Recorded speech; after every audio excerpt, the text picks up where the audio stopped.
তো আজকে আমি দেখাবো কিভাবে একটা ফোন কল চলে যাবে দুইটা ফোনে। প্রথমে আমরা আমাদের ফোন থেকে যাব ডায়ালারে। আমি সেই ডায়ালারে ক্লিক করলাম। ক্লিক করার পরে উপরে দেখেন 3 ডট একটা অপশন আছে। এটা যেকোনো ফোনে যেকোনো জায়গায় থাকে। আমি এখন এই 3 ডটে ক্লিক করব। 3 ডটে ক্লিক করার পরে দেখুন এখানে একটা অপশন আসছে সেটিং। আমাদের এই সেটিং এ ক্লিক করতে হবে। আমি এখন সেটিং এ ক্লিক করছি। সেটিং এ ক্লিক করার পরে নিচে দেখেন একটা অপশন আছে কলিং অ্যাকাউন্ট। আমি আপনাদের দেখিয়ে দিচ্ছি। এই যে এখানে দেওয়া আছে কলিং অ্যাকাউন্ট। আমাদের এই কলিং অ্যাকাউন্টে যেতে হবে। আমি কলিং অ্যাকাউন্টে ক্লিক করলাম। কলিং অ্যাকাউন্টে ক্লিক করার পরে দেখেন 3 নম্বরে দেওয়া আছে কল ফরওয়ার্ড। কল ফরওয়ার্ডিং যে অপশনটা আছে আমাদের সেই অপশনে যেতে হবে। আপনারা এটা বের করে নেবেন আপনাদের ফোনে। এখন কল ফরওয়ার্ডিং এ যাওয়ার পরে আমার ফোনে ২ টা সিম আছে। ২ টা সিম হচ্ছে আপনি ২ টা সিমেও করতে পারেন, একটা সিমেও করতে পারেন। তো আমি এখন আপাতত একটা সিমে দেখাবো। আমি এদিকে গেলাম। তারপর আমার যে অপশনগুলো আছে সেই অপশনগুলো হাইড হয়েছিল। হাইডগুলো ওপেন হয়ে যাচ্ছে। এটার জন্য একটু সময় লাগতে পারে, ভিডিও বড় হয়ে যাবে বলে এটা আমি ফাস্ট মোড করে দিচ্ছি।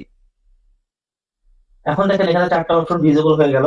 এই 4টা অপশনে এখন এই কলগুলো কোন কোন সময় দুইটা অন্য ফোনে যাবে। একটা হচ্ছে কল ফরওয়ার্ড, আরেকটা হচ্ছে হোয়েন বিজি, মানে আপনার ফোনে যখন কল দিবে বিজি দেখাবে তখন। আরেকটা হচ্ছে হোয়েন আনরিচেবল। এই যে এখানে দেখেন 3 নম্বরে দেওয়া আছে হোয়েন আনরিচেবল। যখন আপনার ফোনে কল যাবে না, আনরিচেবল আসবে, তখন কিন্তু এই কলটা চলে যাবে আরেকটা নাম্বারে। আরেক লাস্টে আছে দেখেন, সরি আমি আনঅ্যানসার দেখাইলাম। যদি আপনার ফোনটি না ধরেন তাহলে ফোনটা চলে যাবে আরেকটা নাম্বারে। এবং লাস্টের অপশনটা হচ্ছে when unreachable, মানে যখন আপনার ফোন বন্ধ থাকবে, মানে রিচ করতে পারবে না, ওই সময় এই কলটা চলে যাবে অন্য একটা নাম্বারে। এখন কিভাবে অন্য নাম্বার দিব, এটার জন্য আমি এই যে একটা when unanswered ক্লিক করলাম।